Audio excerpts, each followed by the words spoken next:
Welcome back to my channel. My name is Megan and I have an endless TBR.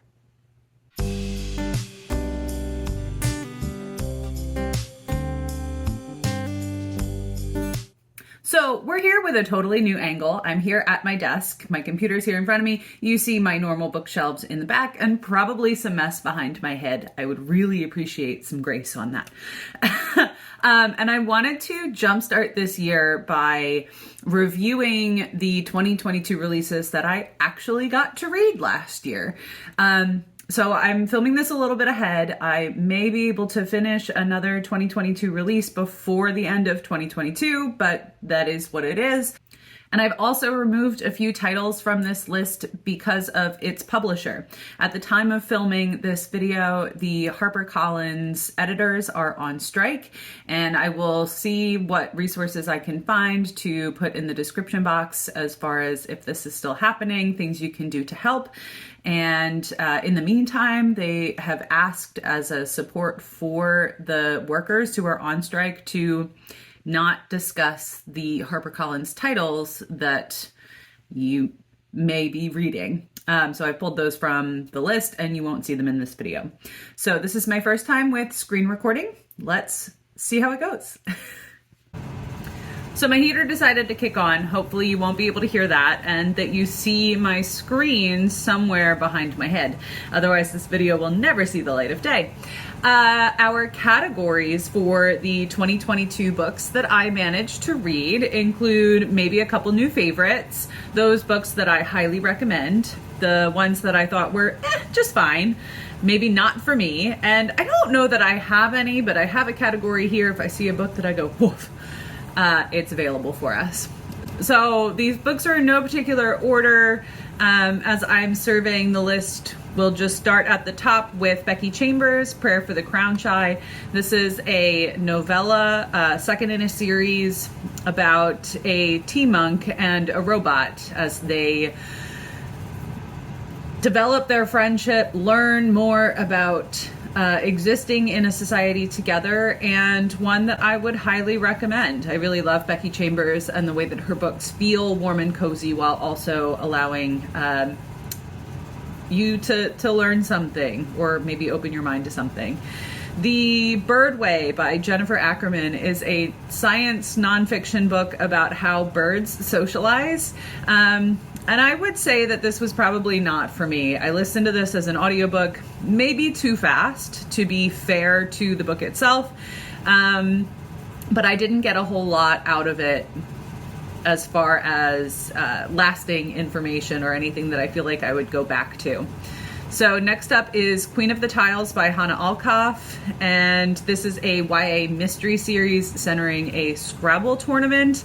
Unfortunately, again, this was not for me. I have recommended it to folks that are looking for a teen mystery and something maybe a little off the beaten path.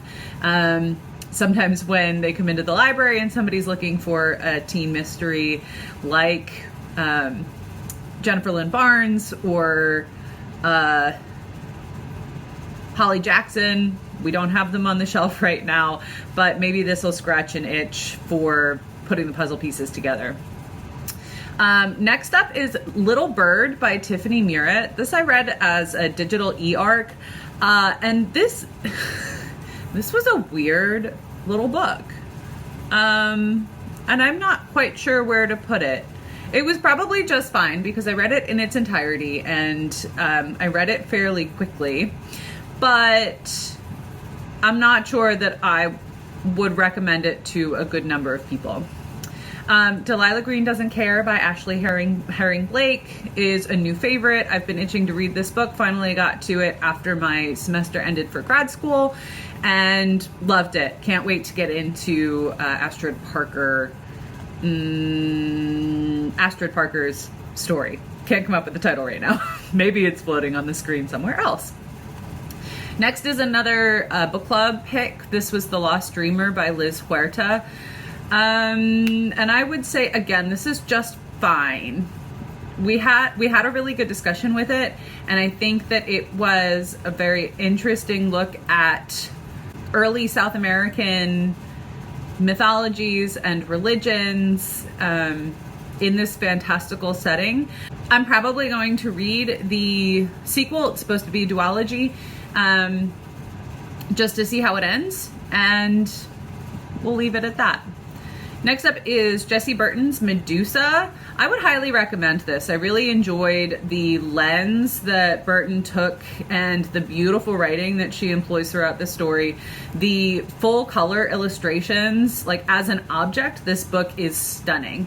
So if you're interested in a mythology retelling, this is a teen version of the Medusa story and does impose a little bit more... It imbues romance into the story, which is not necessary, but I liked how it was handled.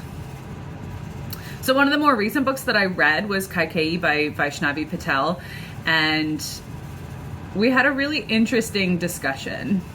I am actually a little bit torn after the discussion itself, as far as kind of these that highly recommend or just fine. I'm going to say that I highly recommend it because I think that it was a successful project in what Patel was looking to do in bringing a more feminist version of Queen Kaikeyi's story from the Ramayana, which I do not have a very solid understanding of the original source material. But I did a little bit of research having read the book, and yes, I think it's sort of a westernized view of the treatment of our characters, and as a mythological retelling, there's only so many places it could go, but I think that Kaikeyi was an interesting character, and I enjoyed spending time with her. I think the book itself was probably overlong, but if you can manage the page count, then it's worth a read. So next up is Linda Riley's Up to No Gouda. This is a cozy mystery series that is probably among my new favorites. This is a series called The Grilled Cheese Mysteries, and it's about a girl, a young woman who returns to her hometown and opens a grilled cheese restaurant. Then chaos ensues when there's a dead body found behind the restaurant. As well as a small dog, which you see on the cover. The puns in the title, the amateur sleuthing that occurs in this novel, it was just a lot of fun. I listened to it on a car ride, and I have nothing bad to say about it. Dead Silence by S.A. Barnes is something that's been going around BookTube quite a lot this year. So it's a sci-fi horror book with... that's said to be like Titanic in space. So maybe it's haunted, maybe it's not. This wound up being just fine for me. I'm not sure what I wanted from the resolution, but I'm not sure I got it either. So we'll just move on to Just Like Home by Sarah Gailey, another horror, this one more on the fantasy realm. The cover design is absolutely stunning, and I think this is the most successful Sarah Gailey novel that I've read. However, it's not saying all that much because many times Gailey's premise intrigues me very much, but their conclusion just doesn't pull it together for me. And as I'm talking through this, I think I have to go with not for me. Maybe Sarah Gailey's just not the author for me. I really liked their earlier work, the River of Teeth or the American Hippos sort of duology of novellas. But since then, I haven't had a full novel grab me from them.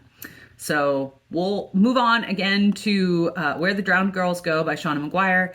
Wayward Children series is something I look forward to every January, and this was no exception. So this one looks at Cora, who is a mermaid. And Cora decides that she doesn't fit at Eleanor West's Home for Wayward Children any longer and wants to go to the other institute, which it tends to be a little darker. So she goes and we see what that experience is like for her. Looking forward to the next one, which is Lost in the Moment and Found, which I have an arc of, and hopefully I will have read it by the time this video comes out. So next up is a book that the cover is absolutely stunning. Shit Cassandra Saw by Gwen E. Kirby is a collection of short stories, very feminist, a little bit wacky. I would highly recommend this for somebody who wants to try it out. Again, the cover is absolutely stunning. It was published in paperback and just a lot of fun. That's all I have. The next one we read for book club, this is The Hacienda by Isabel Cañas. I'm not sure what to do with this. I definitely had some issues with some of the relationships between our characters, but that was something that I was bringing into it and not necessarily the story that was being told. Listening to a couple interviews or panels with Cañas, I think that she told the story that she was really interested in telling. And for somebody looking for a gothic, haunted house story, this was a lot of fun. Next up is the second book in a series from Darcy Coates called The Ravenous Dead. This book is just fine. I'm going to continue on the series because I can move through Darcy Coates' writing pretty easily.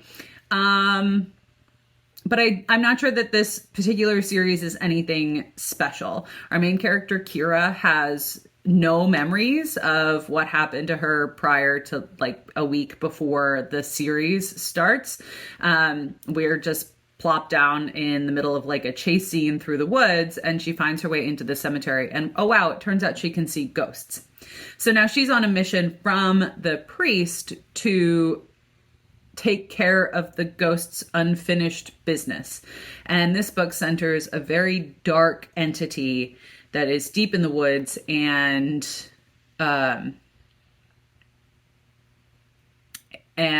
terrorizing the rest of the ghosts in the cemetery, some of whom are resting relatively peacefully or just existing as a ghost. And this spirit has been corrupted. So we have to see what that's all about.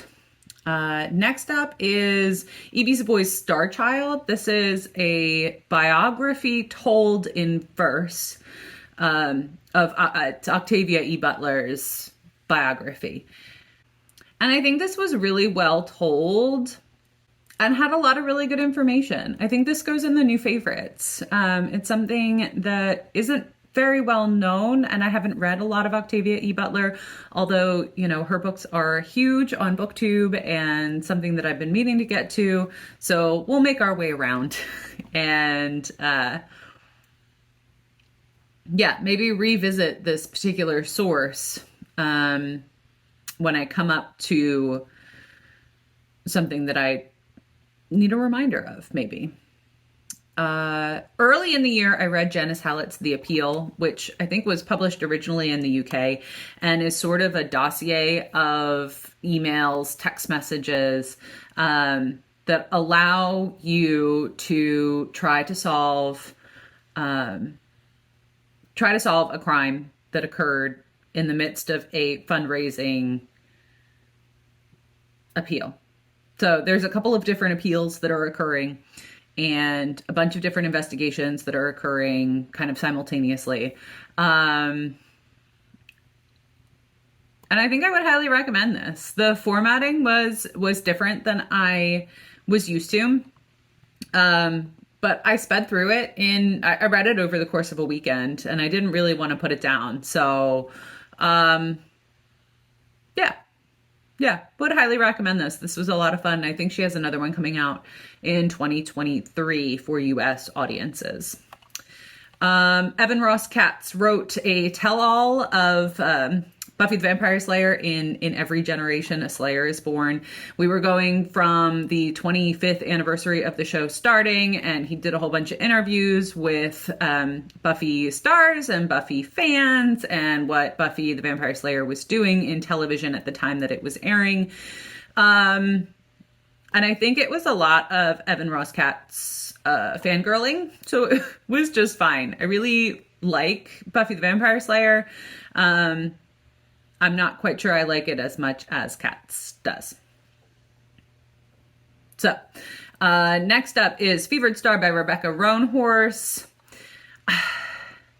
And I don't think it was as good as Black Sun, which is really upsetting. As a second in the series, I can't say that I highly recommend it, but I am looking forward to the continuation of the series, so I'm going to put it in highly recommended as like the series as a whole. Black Sun is a reimagining of pre-Columbian South America, and there is chaos brewing in Black Sun, and we see the remnants of what happened at the end of Black Sun, the recourse that occurs in Fevered Star, and sort of regrouping of our characters in a bunch of different iterations to move into the next book. So not the strongest, but definitely something that I'm going to keep my eye on for the coming year. 10 Days in a Madhouse is a graphic novel adaptation of Nellie Bly's experiences in, I want to say Blackthorn Asylum. Nellie Bly was one of the first to really immerse herself in like investigative journalism, and she got herself admitted to the asylum and had a hard time getting herself out. So we see this trope has sort of made its way into popular culture. I'm thinking like season 2 of American Horror Story and Sarah Paulson's role, and the horrors that occur when you are immersed in a situation and no one thinks that someone is watching what's being done to people that need more assistance. The graphic novel version is something I would highly recommend because it's a graphic novel adaptation of historical fact and what actually happened to a group of people. And while the illustration is not 100% my style, I think it was very evocative of this almost gothic type story, and the line work was really heavy and sort of it's keeping you unbalanced, which is sort of unsettling, as was Bly's experience in the asylum in the early 20th century. So Sea of Tranquility by Emily St. John Mandel, I listened to very quickly, and I'm not sure that I can appreciate all that this book did to pull together The Glass Hotel, Station 11, and what is the future in Mandel's universe. I think she also sought to like make the plague in Station 11 or the virus in Station 11 look more like COVID-19 and our like most recent pandemic situations, but obviously we didn't go quite that far where our society fell apart 100%. And so those ties made it a little less, it strained credulity for me. And I appreciated being able to see the ties into the Glass Hotel and what was happening across those things. But I think this book was not for me, and I'm really sad about it because Station 11 is one of my favorite books, and I didn't love The Glass Hotel quite as much, but I really wanted Sea of Tranquility to pull it back in for me, and it just didn't. On that note, I'll move on to Jessie Q. Sutanto's For Aunties and a Wedding. This is a follow-up to Dial A for Aunties, which came out in 2021, and I thought was just a romping good time. This I thought was just fine. It was not as good as the first one, and if there's anything coming after, I will probably wait for reviews to see whether or not I'm going to read it. So next is a historical horror fiction novel called The Fervor by Amakatsu. Amakatsu has Japanese heritage, and so this retells the Japanese internment camps in the United States during World War II, as well as a real as well as a real tactic of the Japanese scientists to try to create a remote airborne attack method, which I don't want to go into too much further, but it was based on real technology that caused the fervor in this particular novel. Again, I probably read it too quickly, but I think I'm going to put it up in new favorites because the way that Katsu tells stories is really intriguing to me. It's something that I very much enjoy. So I'm putting it up there with favorites. I like The Deep. I like The Hunger. Have not gotten into her earlier vampire series yet, but it should be a good time when I get there. So another author that I very much enjoy her storytelling, Emily Henry's Book Lovers, goes right up here with new favorites. I just really enjoy her dialogue between the characters. I appreciated that this novel isn't centered solely on our main female and male character, that there's a little more going on and that you get to know some other characters. And yeah, getting ready for next year's release of Happy Place. Looking forward to it. Another Darcy Coates novel. I mean, this woman just doesn't put down a pen. I read From Below, which is an underwater ghost story. So we look at a ship like the Titanic, although this one sank in, entirely unexpected circumstances. Nobody really knows what happens. And all of a sudden they found this ship in like a totally unexpected place that no one really knows how it could have ended up there. So we flash back and forth between an expedition crew who's looking for the money and really needs to get the footage for a documentary in order to get paid. And we go back to before the ship sank and what happened. I read this book on vacation at the beach, and I think it was the right setting for it. But some of the things that were about diving, they kept talking about oxygen levels and, you have to go to a certain point. And because they're so deep down, they have to stop at a number of points in order for their oxygen levels or the nitrogen in their blood to decrease and to settle before they continue rising.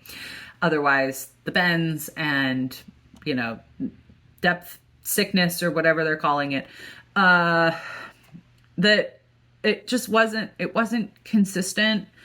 I think that might be a woof. This was another one that I really didn't very much enjoy from Darcy Coates. And I think we're going to stick with or lean more towards the haunted house stories from her. Okay, William Ritter's Bloody Fool for Love. This is a historical fiction within the Buffyverse. So we had a couple of different themes going on this year. So this was my second Buffy book. This was a teen story featuring Angelus, Drusilla, and Spike in almost a heist novel. And it was just not for me. It was ridiculous. I didn't think that the voices for the characters matched the characters from the show, what we know of our characters, and I certainly wouldn't put it in the hands of any teen reader, to be honest with you. We've had a couple of Buffy retellings, especially in the teen sphere. This was not it. So we'll move on to Hide by Kirsten White. Reading the author's note, I appreciated what she was doing a little bit more. And I think that it was a fun time reading this novel. So I think that it was just fine. A lot of people really disliked it. And I understand the criticism. This is sort of a gut feeling for me, and seeing what White was looking to do. So I think she did it. I think we're good. Rachel Feltman's Been There, Done That, from the cover image. Sorry if that's inappropriate. I do have that facing out at the library as well, which I think is hysterical. This is something about a rousing history of sex. And it's a science nonfiction book, folks. So it's not vulgar. at all. And I think that the audiobook, which is narrated by Rachel Feltman, who is also a part of one of Pop Size podcasts, The Weirdest Thing I Learned This Week, which I like listening to. So I liked listening to Rachel reading this book to me. And I think that the information inside is probably just fine. I had a good time reading it, so I'm sort of in between highly recommend and just fine. I don't know that I can highly recommend it, but if you're looking for a book on the subject, pick it up. Samantha Allen's Patricia Wants to Cuddle was something that drew me in immediately. And it was a really weird book. It's a really weird book.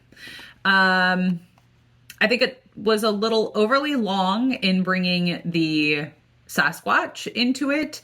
And the resolution was probably unexpected for me. So I think that, again, this was probably just fine. I'd probably read another Samantha Allen book. I think that her characters were interesting, if not all that likable.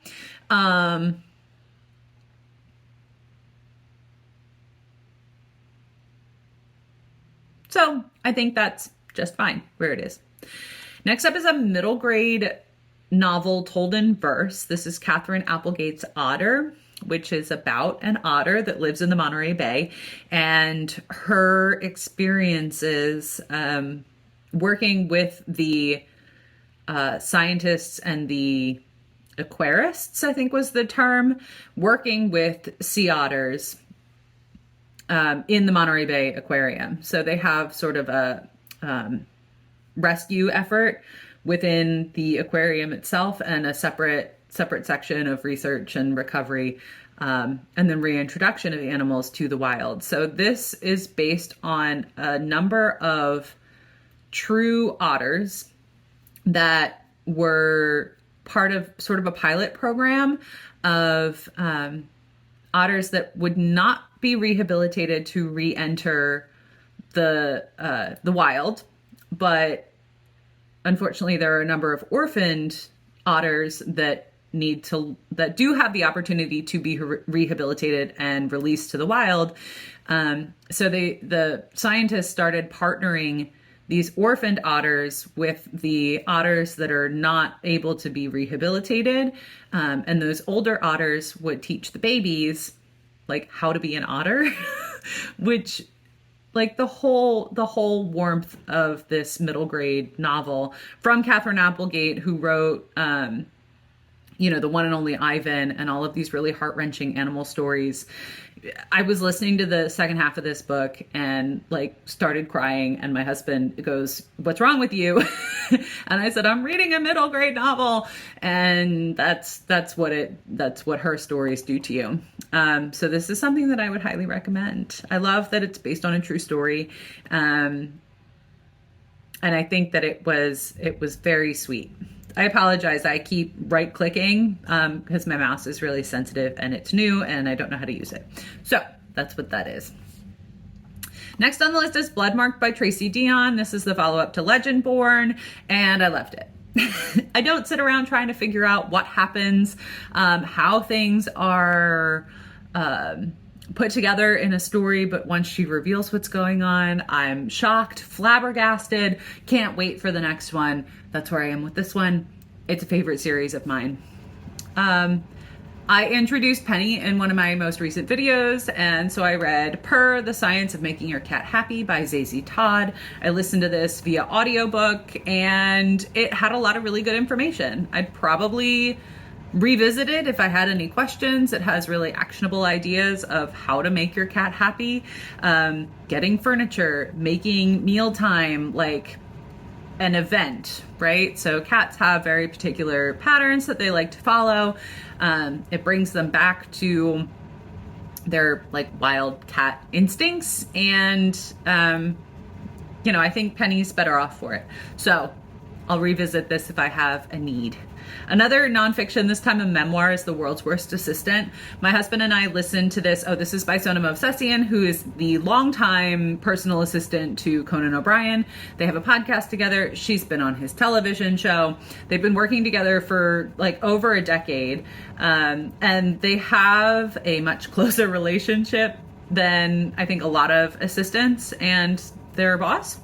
But they're both, Conan O'Brien is hysterical, and Sona has her very own and unique voice. Is this the most well-written memoir? No, of course not. But my husband and I listened to this on our way home from vacation. We had, an 8-hour drive, and this took up about half of it. So it was a good time.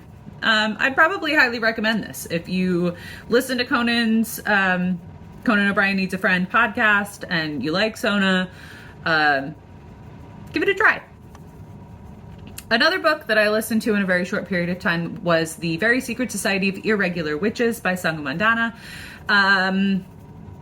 This is being comped to House in the Cerulean Sea, and it has these like witchy cottagecore vibes. It's a romance novel, and I think it was just fine for me. It's not anything that's going to stick with me. I had a good time while I was reading it, but I don't think I have anything else to say. So we'll move on to Kwame Alexander's The Door of No Return, which was a really difficult novel. This is a teen historical fiction novel told in verse about the Atlantic slave trade. But it's more about the life that is stolen from a young boy living in Western Africa, and his beliefs and how he holds tight to his family in an absolutely horrific situation. So the content is very difficult. The writing is stunning, and the feelings that this evokes. This is one that I highly recommend. If you're able to handle the subject matter, it's one I would highly recommend. Rick Emerson wrote a book called Unmask Alice, which has a really long subtitle, as many nonfiction books do, that I can't read on this tiny screen, but it's about the life of Beatrice Sparks, who wrote the anonymous journals, Go Ask Alice, Jay's Journal, and a number of other, 1970s huge bestsellers. And even into the 90s and the early 2000s, reading Go Ask Alice was maybe something of a rite of passage in middle school, watching this anonymous girl lose everything to drugs. And the whole thing is garbage. It's made up. There's no truth to it. And Beatrice Sparks went through so many iterations of herself. Like, by the end of her life, no one knew the true story of where Beatrice Sparks came from. It's all very strange. And while this is a nonfiction title, the lack of citations, I was reading a review talking about, the lack of citations, and how Rick Emerson was like, I only look for true sources, but I didn't use them in this book for this particular reason. And while I read the whole thing, I can't say that it was for me, and I can't really say that I recommend it. And finally, Legends and Lattes by Travis Baldree. I would highly recommend this. I don't think that it's a new favorite of mine. I would probably look for other books like this. And if you're looking for, I have recommended it to some readers at the library, and it's a good time. I just think there were some elements that were maybe dragged out a little. Maybe I took too long to read it, that I can't put it into my new favorites. Did you get to read any of these 2022 releases? What did you think? Do you agree with me? Disagree on anything quite highly? And did I bring anything to your attention that you are now interested in reading? If you don't have an answer to any of those rattled off questions, leave me a book stack emoji in the comments. Like this video and subscribe if you'd like to see more. I hope to upload more frequently in January and throughout 2023. So hopefully you'll be seeing more of my face if you'd like to. Otherwise, I will catch you in the next one. Bye.